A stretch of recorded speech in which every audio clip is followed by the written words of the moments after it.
NCERT की history के syllabus में कुछ चेंजेस हुए, जैसे पावर वगैरह की लग रही है पहले, और नीचे पढ़ते थे कि पावर महान था, एडवेंचर था, भारत में आया था यात्रा करने घूमने फिरने आया था, ये सारी चीजें करने आया था, है ना। करेजियस था, एडवेंचर था, उसके एडमिनिस्ट्रेशन स्किल पे फोकस किया जाता था कि कितना अच्छा प्रशासनिक व्यवस्था चलाते थे। बट अभी बीजेपी के आने से बाद भी चेंज किया गया है इसको, अब now 2025 Bauer will be known as the ruthless, cruel।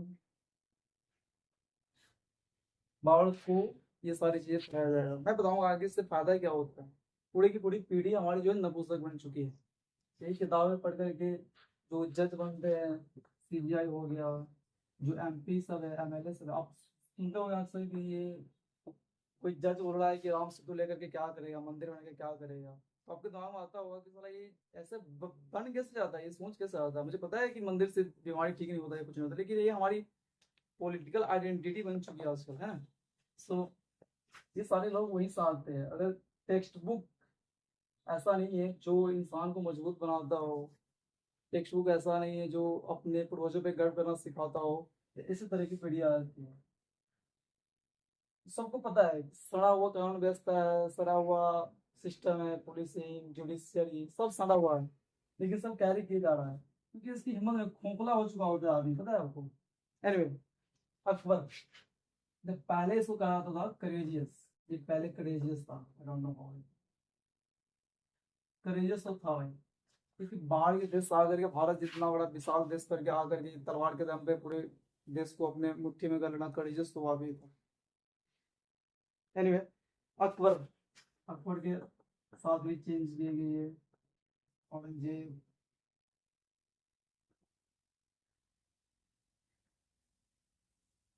सबके साथ कुछ बदलाव किए गए हैं। पहले इनको साहसी एडवेंचर इस प्रकार से दिखाया था, अब इसको क्रूवल धनासार के रूप में दिखाया जाता था। अब बाबर नामा एक किताब है जिसको बाबर लिखा गया था, अपनी जीवनी जिसको बताता है, उसमें लिखा है कि वो 1527 में बैटल ऑफ खानवा जीतने के बाद, राजस्थान के पास फतेहपुर सीकरी है, वहां पे बैटल ऑफ खानवा जीता वो, उसने राणा सांगा को उसने हरा दिया। हराने के बाद जितने प्रिजनर्स ऑफ वार थे उन सबको कटवा करके उसका जो खोपड़ी है स्कल, उसका टावर बनवाया था वो फतेहपुर सीकरी में, ताकि आगे से कोई भी भारतीय हमारे खिलाफ विद्रोह की सोच भी ना सके। ठीक है, इस प्रकार से ये सारी चीजें कहानियां जो ये पहले नहीं दिखा था, जो उसने एक पीढ़ी के लोगों को काट दिया था, या फिर उसने स्कल का ये टावर बनवाया था, ऐसा कुछ दिखाया नहीं आता था। जबकि एक नेचुरल पर्सपेक्टिव होना चाहिए कि बिल्कुल न्यूट्रल दिखाना चाहिए, बिल्कुल दिखाना चाहिए। अगर नहीं दिखाओगे तो ये आपके देश के साथ अपने लोगों के साथ ये धोखा है, धोखा। एनीवे, इसमें एक फुट नोट भी दिया गया है हमारी सरकार में, एक नोट के साथ दिया गया है। देखो ये सारी चीजें जो है वो इतिहास की बात है, वो उस वक्त समय जो था उसका परिणाम है। तो इसको एक क्रिटिकल लेंस पर्सपेक्टिव से देखे, इसको बायस्ड होकर के या किसी तरह से द्वेष की भाव से ना देखे, बिल्कुल क्लियर पर्सपेक्टिव से देखे, बस ठीक है, अच्छी बात है।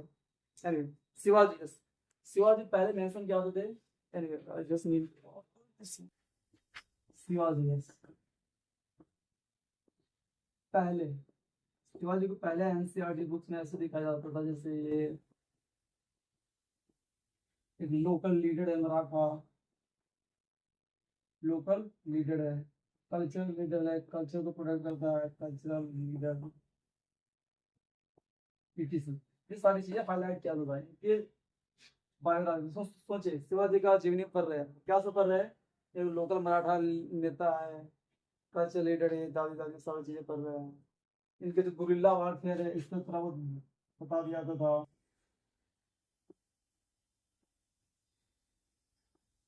मुगल से पंगा लिया ये बता दिया जाता था, जैसे चालीस Mughal.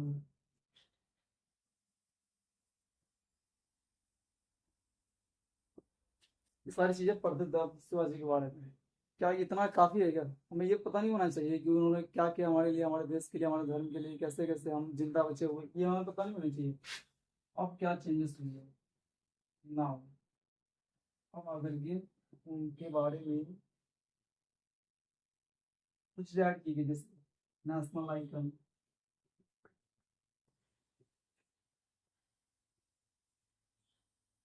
Visionary leader,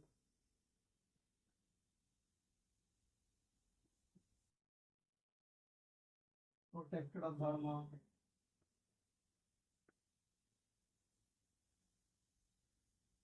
secular administration. इन तरह की बातें अभी जा करके पता चल रही है, आजादी के 75 साल बाद वे समझ रहे हैं कि कौन हम इस देश में गांधी को पूछते हैं क्योंकि उसने इतना बड़ा ब्लंडर किया है।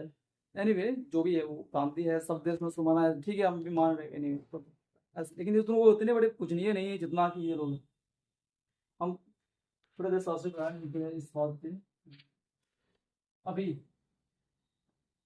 2025 में जा करके फाइनली ये सारी चीजें हो रही है, हालांकि बहुत देर हमने ये सोचा है, हमारी कितनी पीढ़ियां जो है वो खराब हो चुकी है इन्हीं सारी स्कूल। ऐसे क्या होता है, हमारी पीढ़ियां मजबूत होती है, हमारी आज की जो समस्या है बहुत नई समस्याएं हैं, और हमें ऐसे लोग चाहिए आजकल। हमारे बच्चे मजबूत होने चाहिए। हमारे ऊपर बहुत तरह के खतरे हैं, सांस्कृतिक, धार्मिक, राजनीतिक, हर एक प्रकार से खतरे हैं। अगर हमारे बच्चे मजबूत नहीं होंगे अंदर से तो नहीं लड़ पाएंगे ऐसी सिचुएशंस में। आपको बाबर के बारे में जो बात बताई गई थी उसको और डिटेल्स में पढ़ना, आप पुस्तक पढ़ सकते हैं बाबरनामा। बाबर के ही आदमी द्वारा लिखा गया है बाबर की जीवनी। अभी इतना काफी नहीं है। I think this is not enough. Not only I think, but the entire nation thinks this way. Look at this. अभी now, what is the current situation? अभी 2025 का भारत 75 साल हो चुके हैं इंडिपेंडेंस के।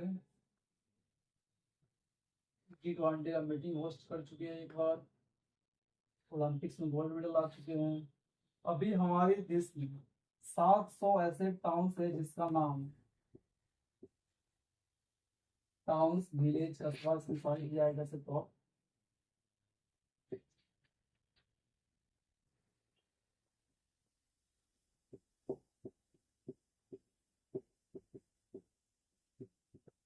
सात सौ से ऐसे ज्यादा छोटे बड़े शहर, गली मोहल्ले, गांव, कस्बे हैं जिसका नाम मुगल, औरंगजेब, इन सब के नाम पे रखा गया है।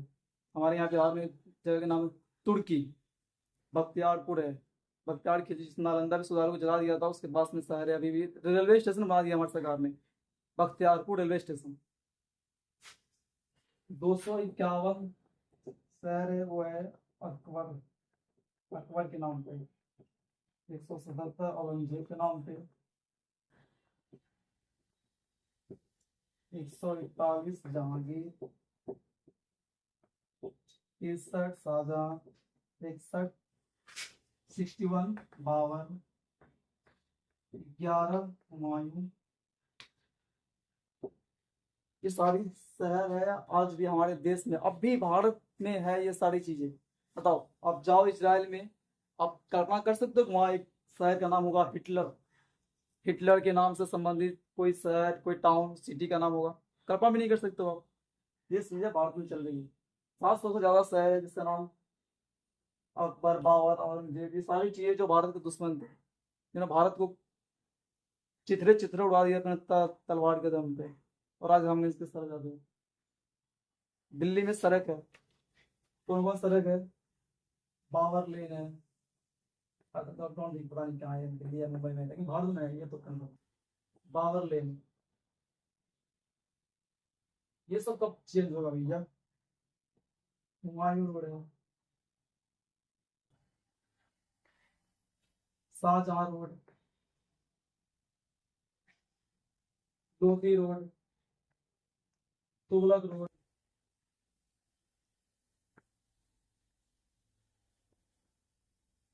ये सारी चीजें कब चेंज होगी? मैं बीजेपी सरकार से रिक्वेस्ट करता हूँ, शायद हम हो सकते हैं आखिरी पीढ़ी अपने देश की जो इतना आजाद जी रहा हो जितना भी जी रहे हैं। आईपीएस, आईएएस टाइप के अधिकारी पकड़ाते हैं बहुत बड़े बड़े करप्शन में, स्कैंडल में, कन्वर्जन वाले में। अभी जो तुरंत मिले हैं कोई मौलाना है तौकीर या कुछ, हाँ आई डोंट थिंक, मुझे नाम उसका याद नहीं आ रहा है, 500 करोड़ की फंडिंग उसको मिल रहा था बाहर से। लोकल एरिया पूरे पूरे एडमिनिस्ट्रेशन को अपने कब्जे में ले लिया था वो। उसमें आगे आईपीएस आईपीएस का भी नाम आ रहा है, बड़े बड़े खिलाड़ी का नाम आ रहा है उसमें। एनीवे, तो ये सारी चीज़ें विजिलेंट नहीं हो पाते अगर हमारे बच्चों को ये सारी चीज़ पता नहीं हो कि हमारे साथ क्या क्या हो चुका है, हम कैसे कैसे आज इस देश में जिंदा बचे हुए हैं, हमारे बच्चों को ये पता नहीं होगा, तो हमारे बच्चे फिर उसी तरीके के सोए पड़े रहेंगे, रेस में पूरे दिन घुसे रहेंगे। अभी इसराइल का हर एक नागरिक, छोटा छोटा बच्चा जो भी पैदा होता है, वो कुछ ना कुछ करता है, वो कभी मोबाइल में जीवन खराब नहीं करता है, एटलीस्ट इंडियन के जैसे। हर के लाइफ में एक ना एक गोल होना चाहिए, और हमारे तो इस विशेष रूप से होना चाहिए। हमारे पास अब इतना समय नहीं है कि हम बैठ के रील देखते रहे, चिट्ठियाँ मतलब मैसेज जैसे व्हाट्सएप पे चैटिंग चैटिंग खिलता रहे, पबजी खिलता रहे।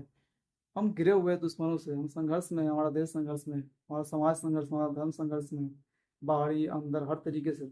और हमारे जो दुश्मन है वो बिल्कुल ऑर्गेनाइज्ड वे में काम करते हैं। अगर मान लो कभी कभी 10 साल 20 साल में एक दो केस आ गया कन्वर्जन का, तो कोई बड़ी बात नहीं, होता रहता है ऐसा बात है, लेकिन वो पूरे सिस्टमैटिक रूप में चल रहा है।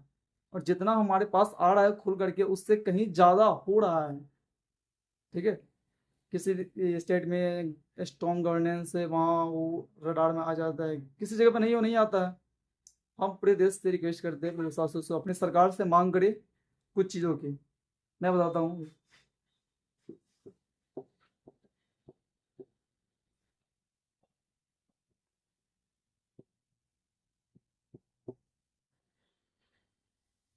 जुडिशल रिफॉर्म,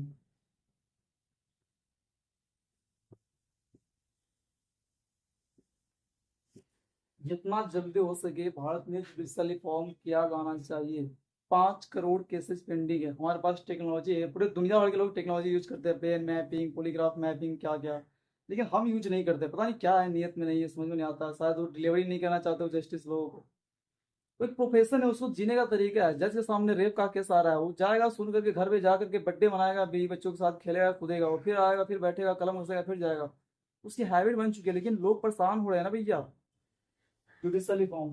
दूसरा, पुलिस रिफॉर्म।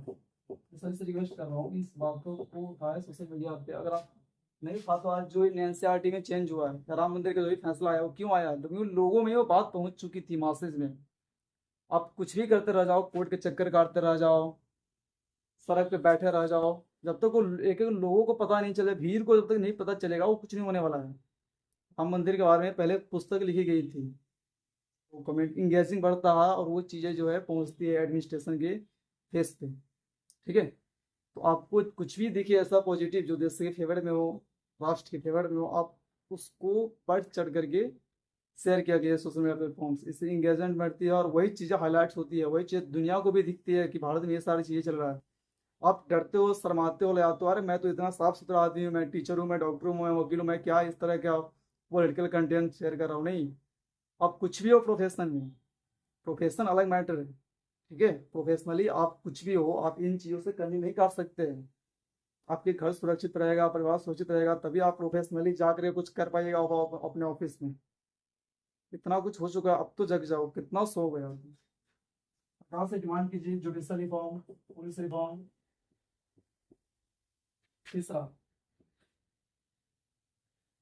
कॉन्स्टिट्यूशन।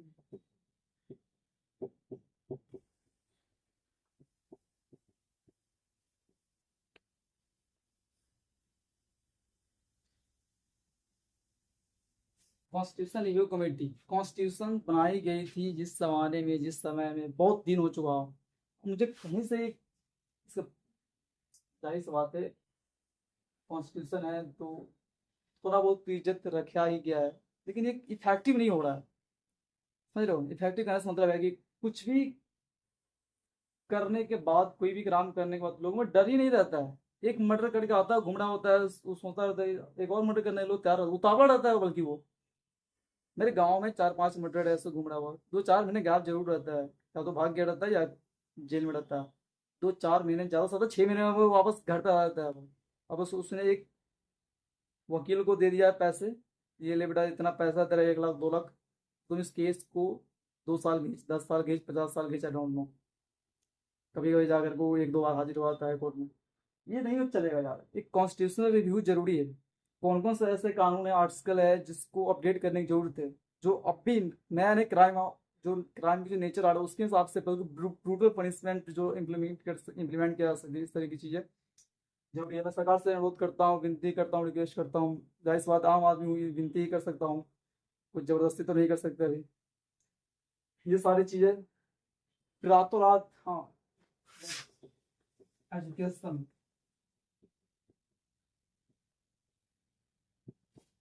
एजुकेशन ठीक ठाक है, ठीक ठाक है, मतलब कंटेंट ठीक ठाक ही है, उसको इम्प्लीमेंट करने का तरीका बिल्कुल खत्म हो चुका है। हमारे यहाँ जो सरकारी मास्टर सब है, टीचर, उसको कोई ट्रैक नहीं करता, मॉनिटर नहीं कर रहा है कि कौन टीचर कब से क्या पढ़ा रहा है, कितना बजे आ रहा है, जा रहा है, तो सैलरी कितना है। ये सारी चीज़ों को मॉनिटरिंग बहुत अच्छे से जरूरी है। हमारे लोग तेज सुन रहे हैं, जो भी पढ़े लिखे युवा हो, थोड़ा बहुत जैसे दिमाग उसका खुलता है, समाज को देखता है, अच्छा ये सब चल रहा है, ये इस तरीके का हमारा जुडिशियल सिस्टम है, ये हमारे नेता है और ये हमारी पुलिस है, ये सारे देख कर तो तुरंत देश छोड़ के भागता है, जैसे वो अफोर्ड कर सकता है। मैं भी सोच रहा हूँ मेरे को पैसा हो जाए, मैं तुरंत छोड़ के भागूंगा इधर। यार रहने लायक नहीं है, साला दम घुट रहा है मेरा यार। एजुकेशन रिफॉर्म, ये सारी चीजें इंस्टेंट पड़ाव से किया जाना चाहिए। सबसे पहले तो इसको फर्स्ट फर्स्ट प्रेफरेंस पे इसको किया जाना चाहिए। First and secondly you can go with this, third and fourth. सबसे पहले एजुकेशन चेंज किया जाना चाहिए, इससे हमारे बच्चे मजबूत होना शुरू होंगे कि वो देश के लिए भी कुछ करेंगे। यही बच्चे आज जाकर के कल को नेता बनेंगे, यही बच्चे जाकर के कल को पुलिस बनेंगे, यही बच्चे जाकर कोई जज वगैरह बनेंगे, फिर ये सारी बातें नहीं करेंगे। फिर कोई ऐसा जज नहीं आएगा जो बोलेगा लड़की का नाड़ा खोलना, ब्रेस्ट पकड़ना रेप नहीं माना जाएगा, अटेम्प्ट टू रेप नहीं माना जाएगा। आप ये सुनते हैं ना, मैं सोचता था कि यार ऐसा कैसे हो सकता है, कोई जज ऐसा बोल कैसे सकता है। फिर मैंने पता किया कि जज की जो प्रोसेसिंग कैसे होता है, कैसे जज बनता है। मैंने मुझे पता चला कि एक दो इंट्रांस एग्जाम है, जो बस उतना ही आपको इंडिया में निकालना कंपलसरी है। एक दो इंट्रांस एग्जाम भारत में निकालिए, प्लस कोर्ट की प्रैक्टिस। अब जितने साल का प्रेस्टिज है उतने सीनियरिटी में जा सकते हैं आप अलग अलग अदालत में। इतना ही है जो उसको भारत से वो सीख सकता है, पढ़ सकता है। बाकी ब्रिटेन, लंदन, अमेरिका कहीं से पढ़ कर आएगा वो बन सकता है।